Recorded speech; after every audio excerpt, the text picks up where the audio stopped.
That's okay.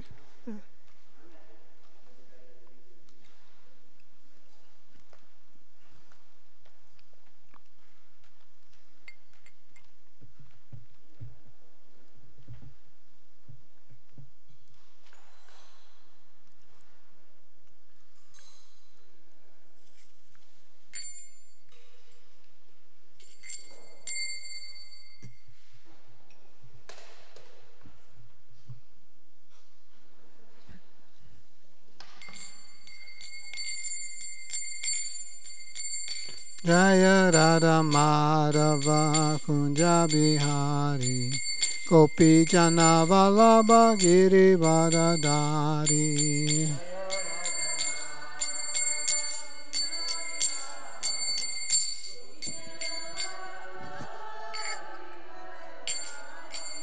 Jai Radha Madhava Kunja Bihari Gopi Jana Vallabha Giri Vadadari.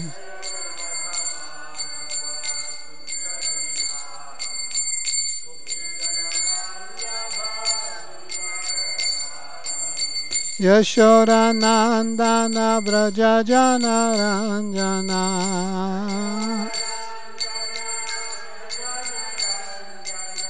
Yashoda Nandana Braja Jana Ranjana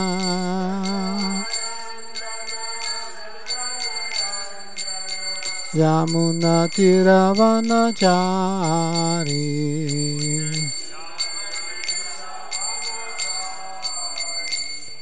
Yamuna Tiravanachari Jaya Radha Madhava Kunja Bihari Gopi Jana Vallabha Giri Vadadari.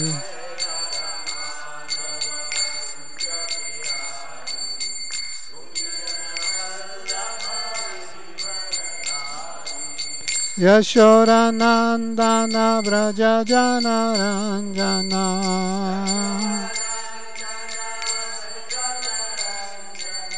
Yashoda Nandana Braja Jana Ranjana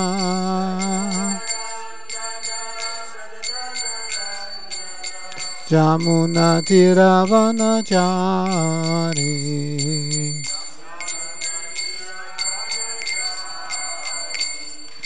Jaya Radha Madhava Kunja Bihari Gopi Jana Vallabha Giri Vadadari.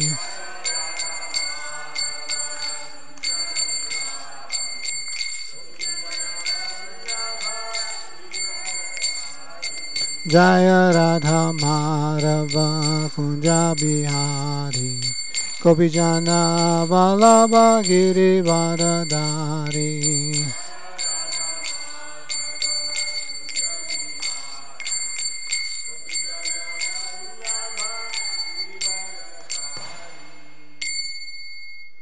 Jam Vishnupad Paramahamsa Parivajaka Ashtottara Shatashri Srimad.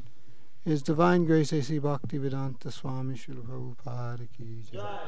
Ananta Koda Vaishnavinda Ki Jai. Iskcon Founder Acharya His Divine Grace Srila Prabhupada Ki Jai. Gaur Premanandi. All glories to the assembled devotees. All glories to the assembled devotees. All glories to the assembled devotees. All glories to Shri Guru and Gauranga. Nama Om Vishnu Padaya Krishna Prasthaya Bhutale Srimate Bhakti Vedanta Swami Te Namane Namaste Saraswati Devi Gauravani Bhajarane Nirvishesha Shunyavare Paschachite Satarane. Hare Krishna. Om Namo Bhagavate Vasudevaya.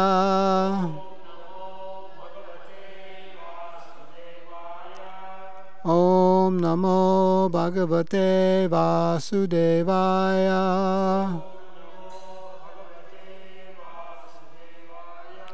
Om Namo Bhagavate Vasudevaya.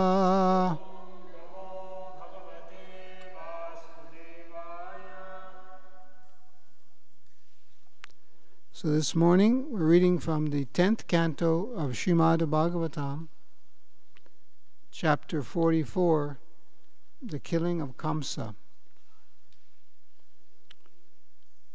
So there are a number of verses here, starting with verse number 30, going through verse 37, that we'll speak about this morning. So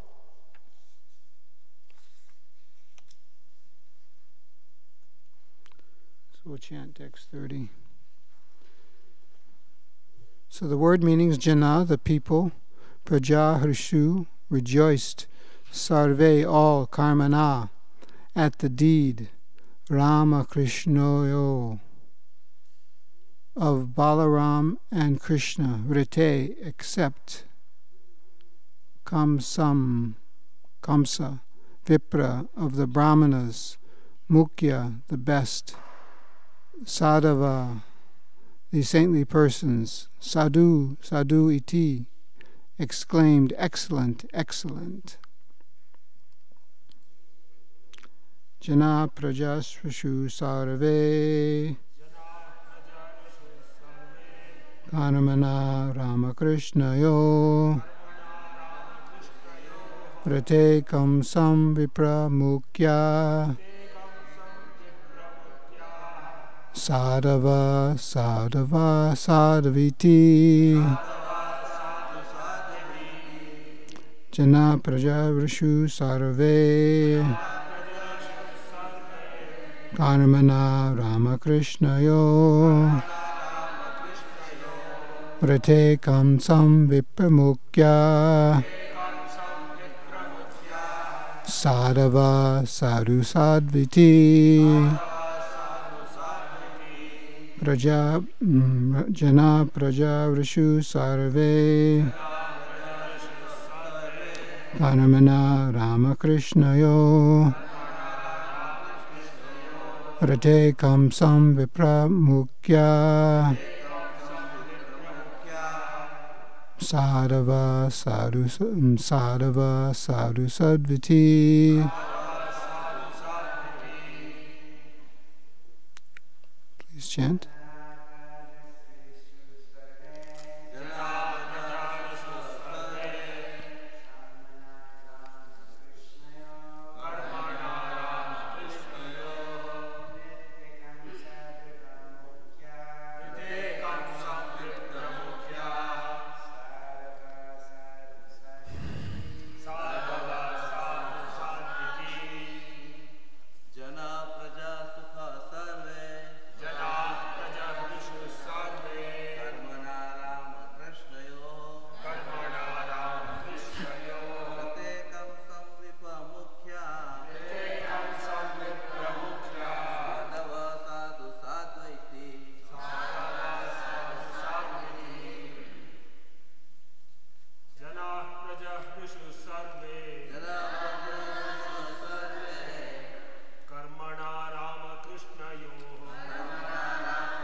So I'll read translations and purports, as I said, for text 30 through 37, and then we'll talk about the individual verses.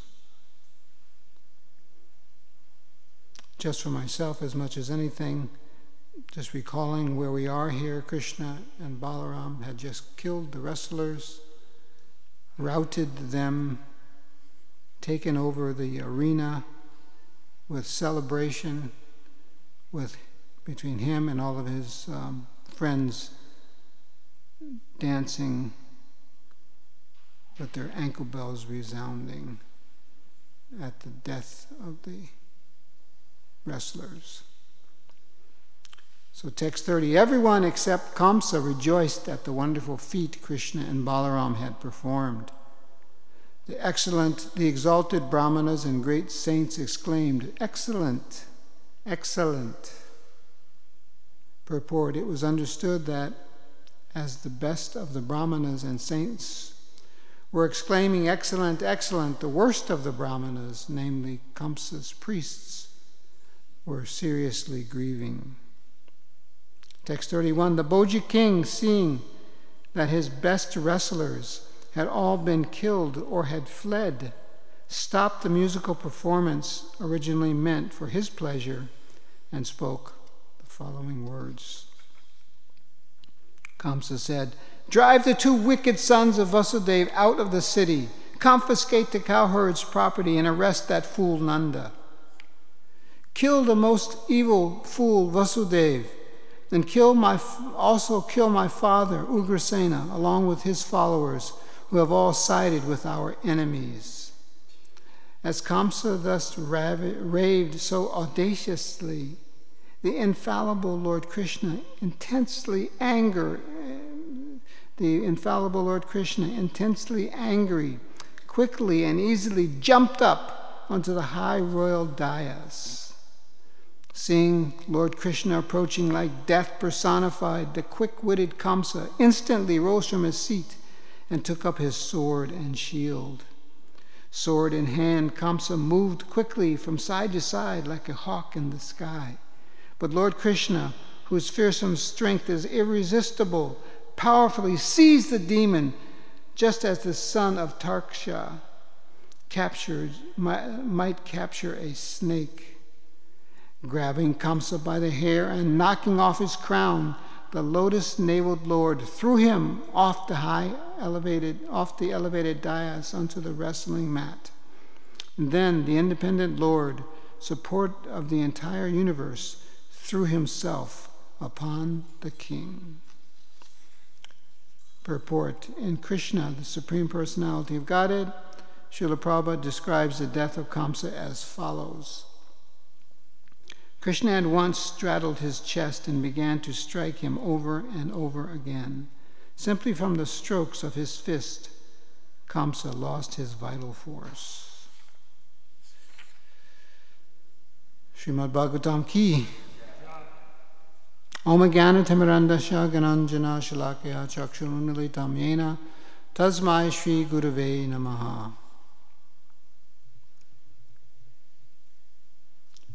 So what a wonderful description of the prowess of Krishna. Actually, only Krishna can be considered to be one who possesses prowess. If we think about prowess, what does prowess mean?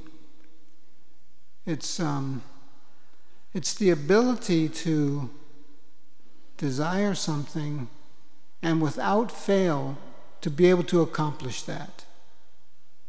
I mean, how many of us can say that we can exhibit prowess even with regard to our small little desires?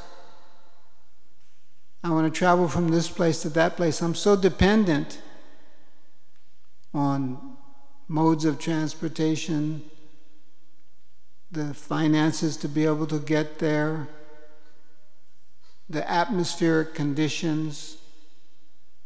So many things have to be checked off the list before one can be confident that I'll be able to accomplish what I set out to do. Prowess, that's the ability to do that. Another word that we use sometime in this regard is Bhagavan. Bhagavan means Parasya Shakti Vrivataya Suyate Swabhavaki Gyalam Palakriya Cha. That I have, or whoever is Bhagavan, has at their facility strength, fame, knowledge, renunciation, wealth, beauty, has these attributes at his command. And with them, he can accomplish anything. We use the English term, opulences.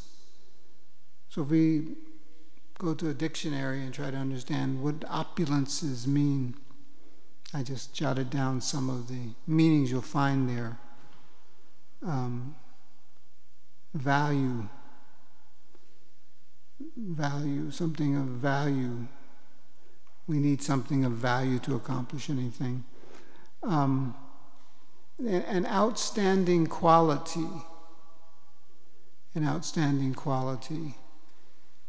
When I just came in the temple this morning, I just happened to look up at these beautiful paintings that were all around us, and my eyes fell on Krishna blesses the fruit vendor.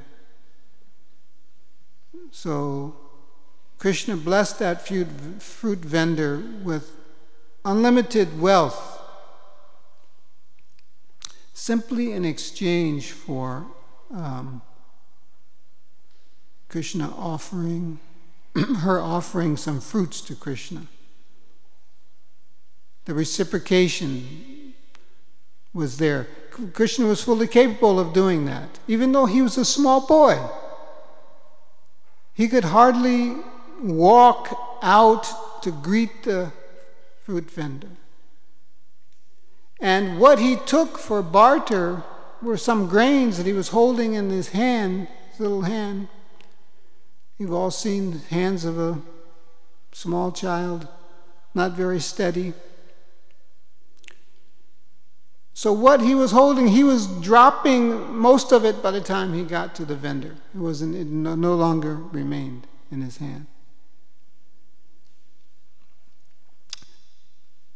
But he was fully capable, and that's the mystery of the Supreme Personality of Godhead. He was fully capable of reciprocating with the vendor or doing anything in whatever form he chooses to reveal himself. The Lord has many forms, and he reveals them to the devotee as they surrender unto him. Yeyatam mam papajante tam stataiva vajamiyaham. Mamavart manuvartante manushya parta sarvasham. Everyone, not just a fruit vendor, but everyone, each and every one of us, each and every one of the countless living entities throughout the countless universes, what to speak of the spiritual sky. Krishna's nature is that he's reciprocal. And he has the prowess. Let us have faith in this one thing. He has the prowess to reciprocate with each and every one of us. We should never doubt this. And in just case we do have some doubt, we have these descriptions of Srimad Bhagavatam like we have today, in the verses we covered today, where we get a concrete example of the prowess of the Supreme Personality of Godhead.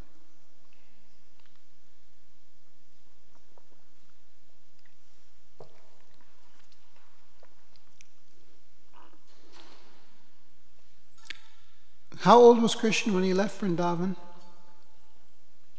We get just about 11, but I think it's 10 years, so many months, so many days.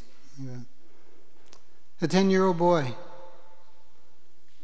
And what was his purpose in going to Mathura? To dethrone, to kill one of the most powerful persons in the world. How could he even think that he had the ability to do that? Even after killing so many of the demons that were sent to Vrindavan by Kamsa, who Krishna easily dispatched, if he's going to the one who dispatched them, was there any hesitancy, any doubt in his own ability, his prowess to be able to accomplish the task he set out for when he left Vrindavan? Well, let's examine and compare Krishna to Kamsa in these verses. The Sanskrit reveals a lot about Krishna's opulences, here particularly prowess or his strength, bala, his strength, but also about his desire to enjoy his lila, particularly vira rasa, this pleasure from fighting, engaging in fighting. Kamsa was a big king, full-grown man. He was a small boy. Maybe on that level they could be considered an equal. Maybe it was a good fight. Although out of love for his devotees, the cowherd boys, when they would wrestle and fight, exhibiting this vira rasa in Sri Vrindavan Dham, sometimes Krishna would lose. How is it that the Supreme Personality of Godhead is losing to his friend, another 10-year-old boy or younger? Well, that's another mystery of his loving relationships with his devotees. But let's not forget about Kamsa. Let's concentrate on him this morning. So, in text number 34, it reads,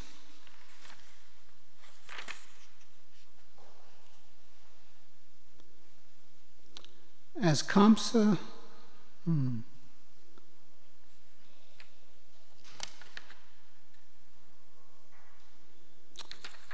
text 34, as Kamsa thus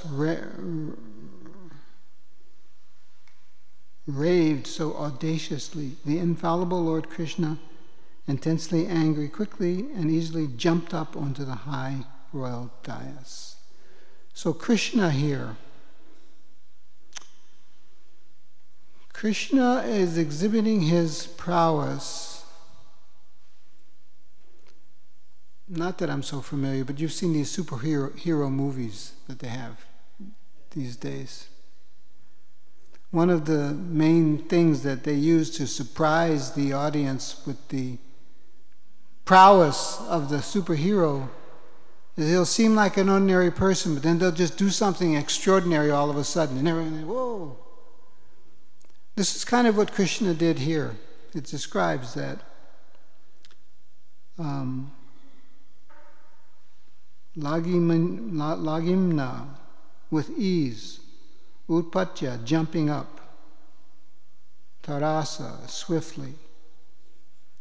So Krishna was on the wrestling dais, and Kamsa, the king, had arranged a very high platform where he would sit and enjoy the performances. It describes there was a musical performance going on to accompany that was for his pleasure. And so he was seated on this very high platform, dais. And after Krishna had killed the wrestlers, all of a sudden he jumped up. He just jumped up this high thing and jumped onto the dais. Shocked everybody. Oh, how could he do such a thing? You know, he's a superhero. He jumped up there and startled the entire audience. Of course, his activities in the wrestling arena, we already know from the Srimad Bhagavatam earlier, how different people in the audience saw him differently. He saw his activities differently. Saw him differently. And so he jumped up like that all of a sudden. Utpatya, jumping up. Tarasa, swiftly.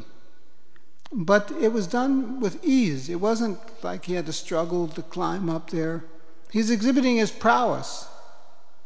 We can't estimate his prowess. We tend to try to judge Krishna. And we judge him like he's an ordinary human being. Well, I couldn't do that. I couldn't jump up like that all of a sudden and quickly with ease. Therefore, how can you describe Krishna as doing that? It must be just some mythology or something like that. No, but Krishna's not an ordinary human being. He's not a human being. Well, to speak of not an ordinary human being, he's not a human being. He's Bhagavan. He has the full prowess to accomplish whatever he wants. And so he can very dramatically change the situation whenever he wants by just exhibiting his prowess. And he did that by jumping up from the low wrestling mat area to the private compartment of the king.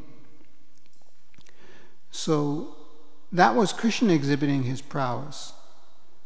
Now, what did Kamsa do to exhibit his prowess? A fight was coming. And so when fights are coming, even Krishna and the cowherd boys, one of the main things they do when they get ready to challenge each other, do you know what it is? How they show their prowess? Right.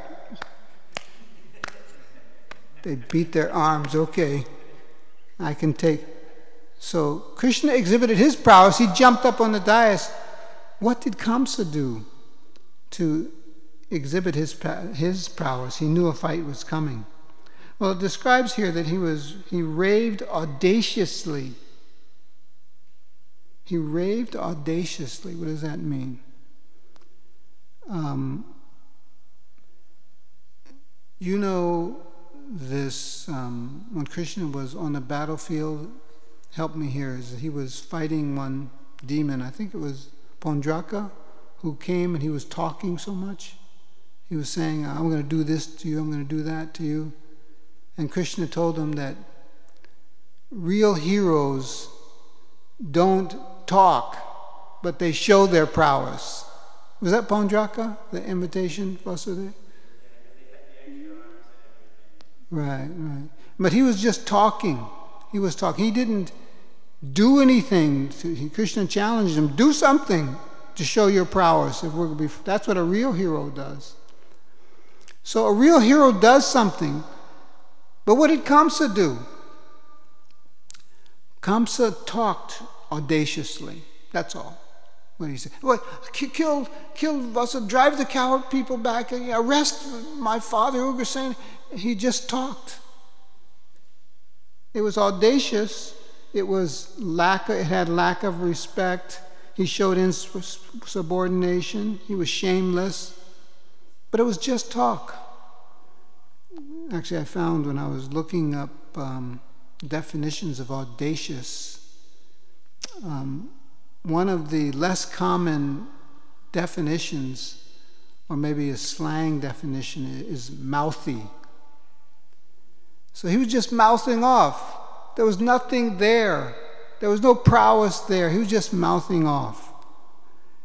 And so that was Krishna's response to Kamsa's response to Krishna's display of his prowess. So I think it gives us some idea where this fight was going. But Krishna, he's enjoying the Vira Rasa, so he wants a good fight, and so it didn't stop there. The description goes on. So we see in text 34 the difference between the infallible Krishna. What's the Sanskrit here? Avyaya, the infallible Lord, and Krishna, the infallible Krishna. Avyaya, the infallible Lord, and Krishna, the infallible Krishna. Avyaya, the infallible Lord, and Krishna, the infallible Krishna. Avyaya, the infallible Lord, and Krishna, the infallible Krishna. Avyaya, the infallible Lord, That's how Krishna is described after his display of prowess. And Kamsa is described as audacious. So, what happened next? In text 36, sword in hand, Kamsa moved quickly from side to side like a hawk in the sky. But Lord Krishna, whose fearsome strength is irresistible, powerfully seized the demon just as the son of Tarksha might capture a snake. So, picture Kamsa's actions here. He got up from his seat when he was surprised by the immediate presence of Krishna on the dais, the royal dais. He got up from his seat and he grabbed his sword and shield and took a defensive posture. It describes here, very interesting, the difference between Krishna and Kamsa. Let me see here. Okay. Some of the Sanskrit in the verse. First, Krishna. Krishna is described as Ugra,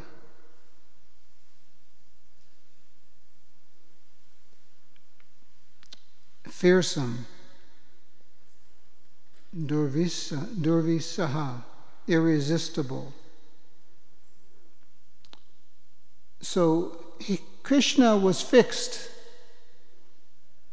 steady. Another image from the superhero movies, they have them, when they come from a height, it shows them, boom, they land. It's not like they got to get their balance. Boom, they're steady, they're ready, they're fixed. This is what Krishna is described as they began their battle. Ugra, he was fearsome, and that fearsome was based on Durvishaha, irresistible. He was fixed and steady and prepared for his posture for battle. And you see this, this way in which virarasa, or the power, or the prowess is exhibited, we find even in any kind of sporting or any competition, you find someone has to be fixed. They call the penalty, don't they? If the line is moving, the line's moving, it's a penalty, 5 yards.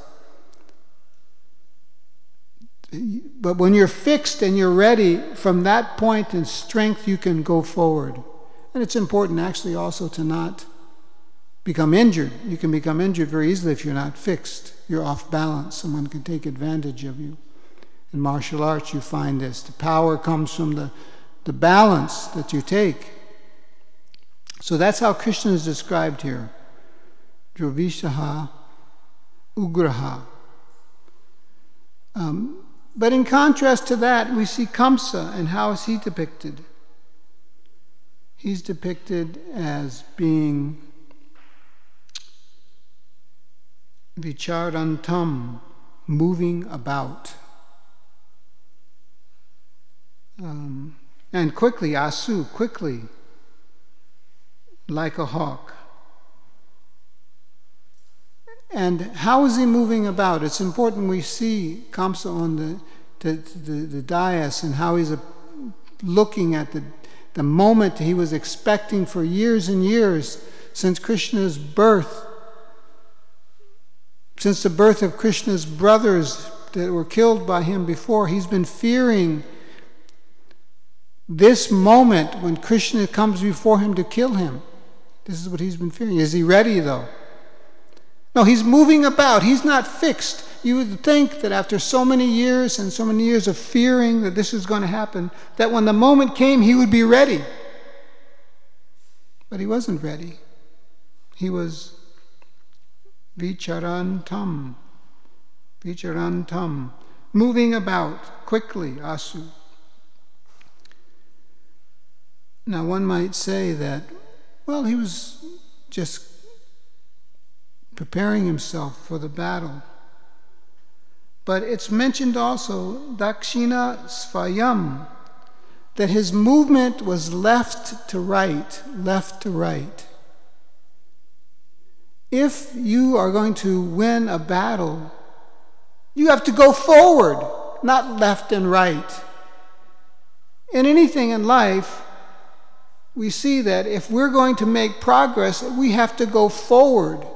We can't just keep going left and right, left and right. But that's how Kamsa was going. That's how Kamsa was moving. It's described here. So how could he be doing anything other than searching for a way out? You go forward once you accept the situations you're in life. You go side to side, you hesitate when you're searching for a way out. We have to take to Krishna consciousness like that also. Krishna reciprocates, Yayatam mam papadyante tam satari bhajamiham. If you surrender to Krishna with full-hearted, Jaya Jaya Sirara Nilamadava ki. If you're ready to go forward with full determination, Krishna will make your path back to him reciprocal to that. Obstacles won't be as difficult for you to overcome. You won't become discouraged by the length of the path that may be in front of us. That is a going forward. But if we hesitate, maybe not, Krishna will reciprocate that way too. Maybe he doesn't want me. What was the answer to the question he asked? I think it's also here. Draupadi, it's here? Yes. So she asked Krishna later, she said, why you took so long? Well, I didn't know. You were thinking this way, this one will save me, that one will save me, back and forth, okay. But when she had no other alternative and she went forward, then unlimited amount of sari was provided. So we have to go forward. And Kamsa, he wasn't ready. Vicharantam, moving in an unsteady way, back forth, dakshina svayam, side to side, not forward. He was moving. So it describes here how Krishna made the first move in this battle. Obviously it wasn't Kamsa, he was going side to side. But it's described here, samagrahit, seized. Krishna just didn't capture Kamsa. He seized him. Come here, you. He got him. Again, a frightening, decisive mood on the part of Krishna. Samagrahit. He seized him, this word is used, by force. This reference is given to how Garuda captures a snake. I don't know if you've seen snakes, but a snake also moves back and forth like this. Before it strikes, it's moving back and forth like this. But if you're going to capture that snake, you can't get into going back and forth. You have to seize it powerfully and quickly. And this is why this example of Garuda is given. Because with ease, he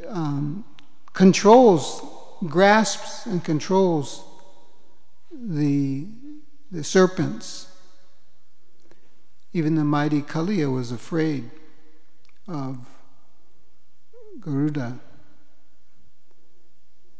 So that this example is given to show that, again, a very powerful exhibition of Krishna's prowess, but it's done with ease and naturally. It's natural for Garuda to capture a snake in that way, and so Krishna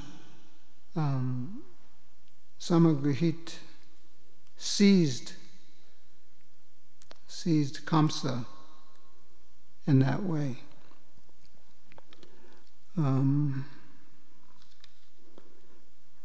So, text number 37.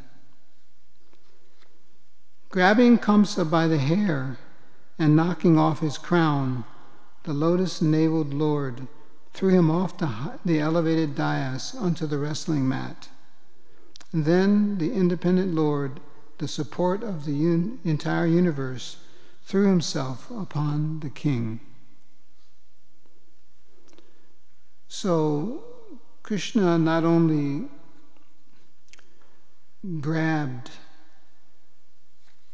seized Kamsa, but he did it in a very demeaning way. A way in which he exhibited how he had fully controlled Kamsa. He grabbed him by his hair. You can yank somebody around by their hair because it hurts.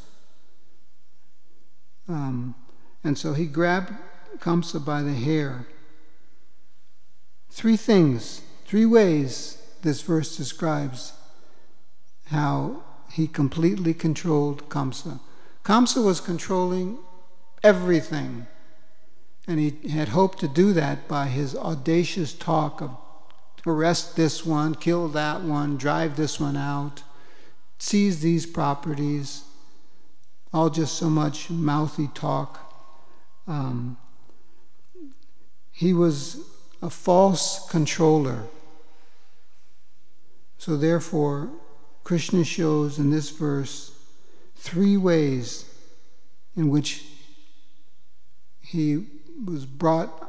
Krishna brought him under his complete control. One was, as I mentioned, grabbing him by the hair.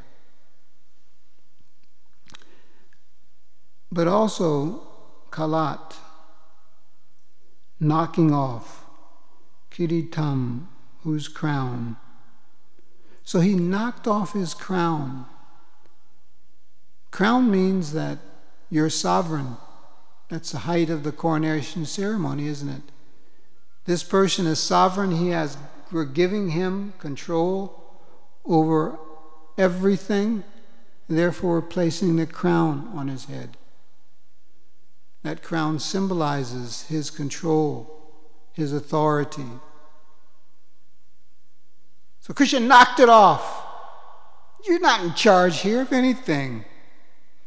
He knocked his crown off, grabbed him by the hair, and then threw him off the royal platform. He humiliated him, in other words. Not only did he physically control him, but he humiliated him in an arena which was what? Why was the music playing?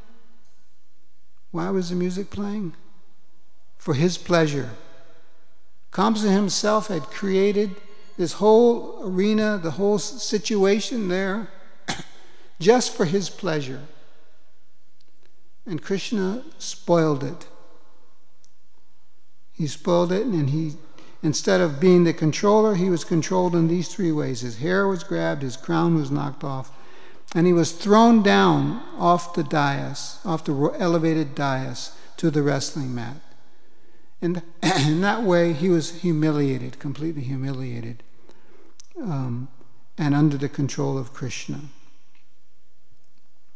Now, this was important because all the important people in the kingdom were there in that arena.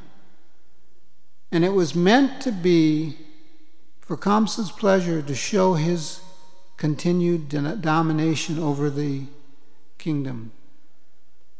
And so it was important that he be shown to be under control. So he threw him off the dais, and then he jumped down on him. He jumped down on him and began to beat him. So, of course, we won't read the next verses which describe how Krishna finally showed everyone there the result of his prowess, but just in terms of text 37, these three aspects, pulling his hair, knocking his crown off, throwing him off the dais, they showed his prowess. And the narrators of Srimad Bhagavatam, who's speaking here? Sukadeva Goswami speaking here? And at this point in the 10th canto? Sukadeva Goswami is telling us what this means, because of course ultimately Srimad Bhagavatam is meant for us to understand the nature of Krishna, the nature of Bhagavan, the nature of God. That's the purpose of reciting Srimad Bhagavatam, to understand like this. And so this incredible display of the prowess of Krishna, an 11-year-old boy, ridding the world of a tyrant like Kamsa, is meant to show us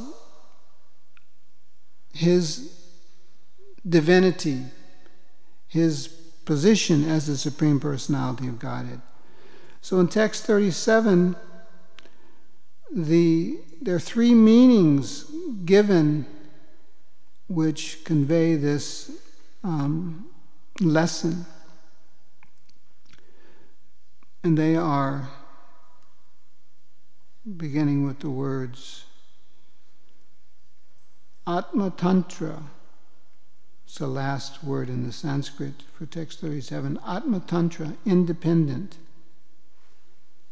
Krishna, or the Supreme Personality of Godhead, these activities we're seeing are the activities of the independent Supreme Lord.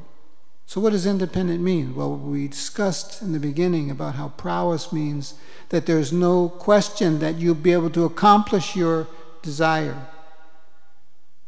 That means you're independent. We're not independent. Krishna is Bhagavan. We're not Bhagavan because we're dependent. Bhagavan means that I have the ability to accomplish what I desire, and no one can stand in the way of that. And so that's what Krishna is displayed here, that he's the independent Supreme Lord. No one can frustrate his desire.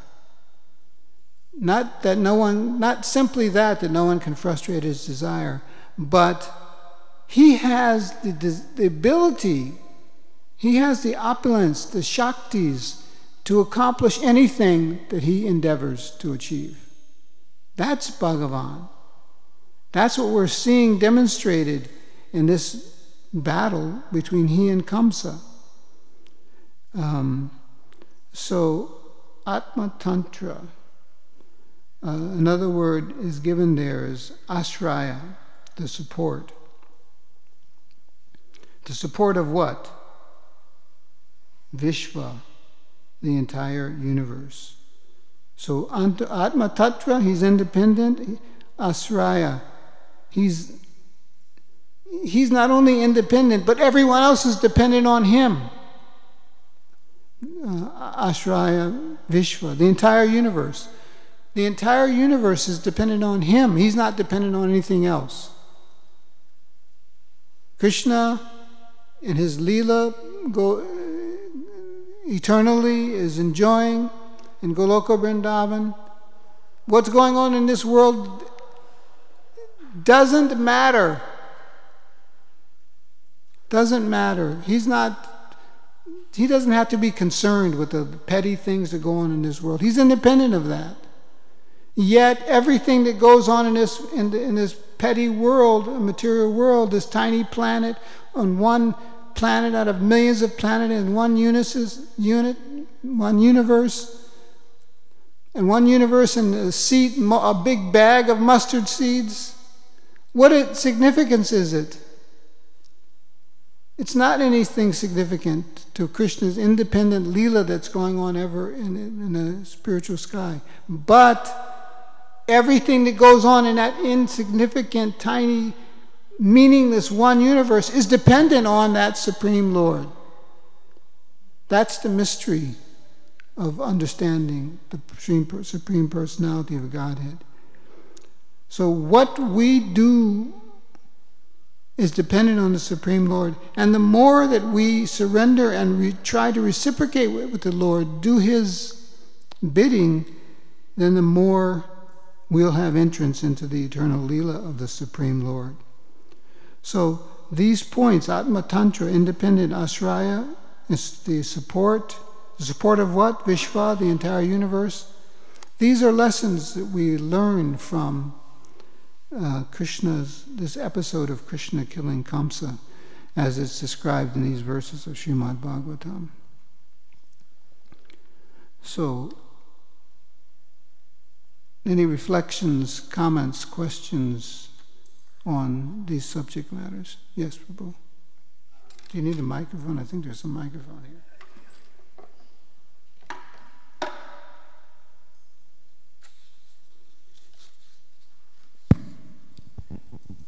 Two things came to mind while you were reading.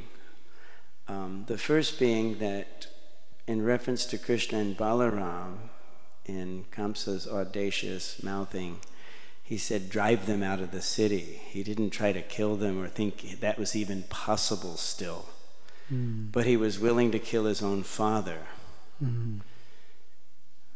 Ugra saying he was willing to kill Vasudeva, Krishna's father, but he wasn't willing to kill Krishna and Balaram. He knew that wasn't going to happen, so he just wanted them driven away. And to put it into perspective a little bit, I was fortunate enough to be in Vrindavan one Kartik when Bhakti Chur Maharaj was giving a series of classes on these demons that Kamsa used. And repeatedly, Kamsa went all over India and the known world, so to speak, and defeated these demons to bring them under his control and bring them to Mathura. So they weren't small personalities. These were horrible, big, powerful entities that Kamsa could control by his prowess in that sense. But it was still no match for Krishna. All the demons were killed, and then when it came Kamsa's time, he knew it was his time. There was, there was nothing just like you said. He's moving back and forth. He doesn't know what's going to happen, but he knows it's Krishna's move. Mm-hmm. He's not in control at all of a sudden. Mm-hmm. But it was just fleshing out to me. That's very good. Just to understand Kamsa's position, that he had controlled all these big demons all over the world, and so he wasn't a small enemy, but Krishna reduced him to such a state. You just think of the state he was in. He was thrown down on the dais, his crown was knocked off. He was embarrassed. We know Duryodhana, when he was walking through the palace of the Pandavas, and he mistaked water for land, and land for water, and he fell in, and he became embarrassed. At that point, I think it's described, he became like a snake that's kicked or something, so furious. So we can see the Kshatriyas,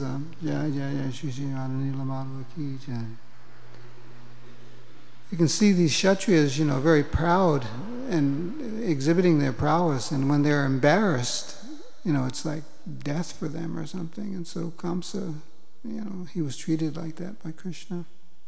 So, thank you. Anything else anyone has? I have a question. Yes.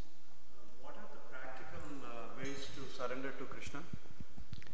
Practical ways to surrender to Krishna? While in this material world. Wow. Practical steps. Okay, yeah. That's described in the Srimad Bhagavatam in 7th canto, by a young boy, Prahlad Maharaj. You may know Prahlad Maharaj is a 5-year-old boy who had been taught about Krishna when he was in the womb of his mother. And he describes these teachings that come from Narada Muni, a great devotee of the Lord. He describes that there are 9 processes by which we can surrender to Krishna, we can take shelter of Krishna. Hearing, chanting, remembering, worshipping, help me here, offering prayers, becoming the servant, surrendering everything. So these processes are taught. Actually, in this Krishna conscious movement, Srila Prabhupada has taught us how to do that most effectively in this age. And it comes from chanting the holy name of the Lord, from just hearing about Him. Like we're hearing today about how He exhibits such prowess. Tomorrow we may hear about how He exhibits such beauty.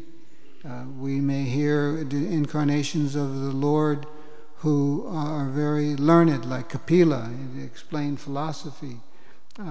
So hearing about the Lord and His incarnations, repeating those things, chanting Hare Krishna, we come together and we have chanting together in front of the deities, worshipping the deity as we see going on here. All these are methods by which we can take shelter of Krishna. Now, what most people think, or at least some people think, when they hear this, that we have to surrender to Krishna, they think that, well, that means I have to give up something. What does surrender mean? Surrender means I have to give up something. But actually, that's not what Chaitanya Mahaprabhu, the incarnation of Krishna who's come in this age of Kali, has come to teach, to give up something. You know, He's come to give us. And so we take the holy name, not that we give up. We take the holy name. We take Krishna Prasad, the remnants of the food offered to the Lord. If we do those things, then we are practically surrendering to Krishna. And Krishna will, from within, Krishna is within the heart of every living being, and He guides. What is the verse in Bhagavad Gita? Tesam satata yuktanam bhajitam pritipurvakam dadami buddhi yogam tam yena mam upayanti te. Krishna says in Bhagavad Gita, if you just desire, you think, well, yes, I should surrender to Krishna. Yes, Krishna is attractive to me.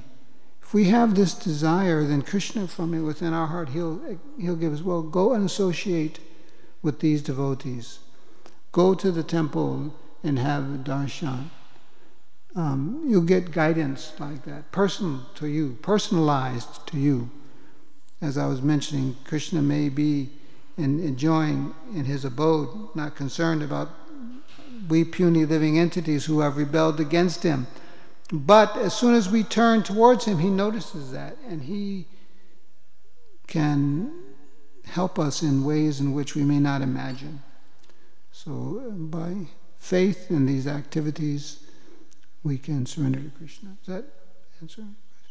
Thank you. Yes, Prabhu. You spoke about the prowess. It's very interesting that from a different perspective, it's very nice that when Krishna wants to accomplish his desire, no one can stop him. And you also mentioned our prowess, that we are dependent on so many factors to accomplish something. But most of the time, at least with me, it's that even though I might have some skills, but I try to do it, but eventually it may not happen. Even if I have the expertise, it just doesn't happen. There's so many things that go wrong, or it just, there's some higher, I feel there's something higher that doesn't, there's a reason why it doesn't happen. So in that regard, what is our prowess? To what limit we can actually utilize the prowess, and how that can be, sort of transformed into Krishna consciousness? Actually, we have no prowess. We live on the mercy of the Supreme Lord. Even when we were discussing recently about how if something goes good for us, It's the mercy of the Vaishnavas. We may think, oh, it's because I'm a devotee, or it's because I am so intelligent, or I have so much strength, or I have so much money, or whatever. We think like that. But actually, if something goes right in our performance of devotional service, we should see the reality that it's simply the mercy of the Vaishnavas that it's gone right. This is Haladar Maharaj was explaining like that. One of our Iskcon sannyasis, sannyas disciple of Gaur Govinda Swami Maharaj from Orissa, he was explaining like this in his pravachan, that the mercy of the Vaishnavas is everything. So when we try to do some service and it's successful, we should understand that it's only due to the mercy of the Vaishnavas.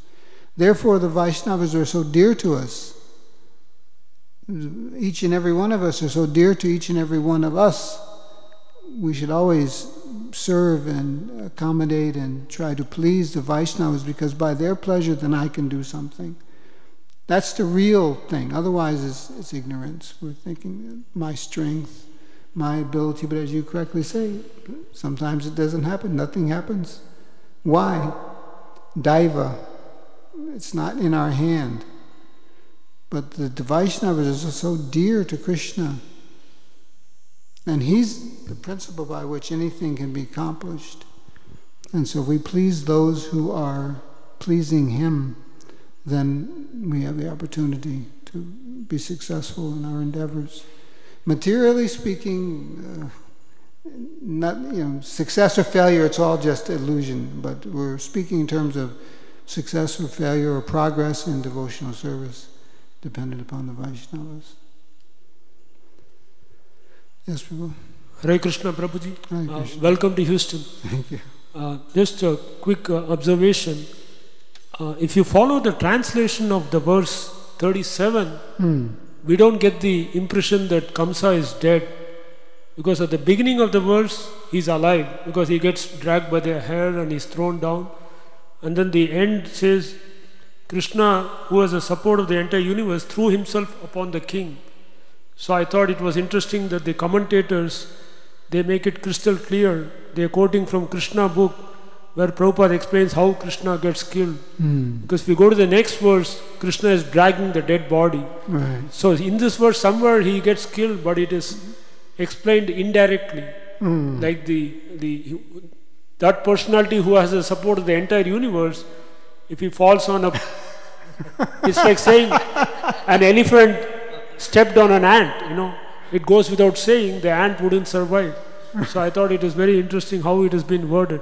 Yes, it is Hare very Krishna. interesting. Thank you. Very, very nice observation. Very good. I like that he fell upon him. That statement is often used when there's a description of the Ramayana. I think it's by Radhanath Swami that I enjoy listening to from time to time, and he describes at different points when the soldiers fell upon the others, and that gives you really a view of how they got into the battle. They fell upon the others, and it was a tremendous battle. So, yes, that's an indirect way of how Krishna was killed. Thank you. Hare Krishna. So we'll end there. Grantaraj Srimad Bhagavatam ki jai.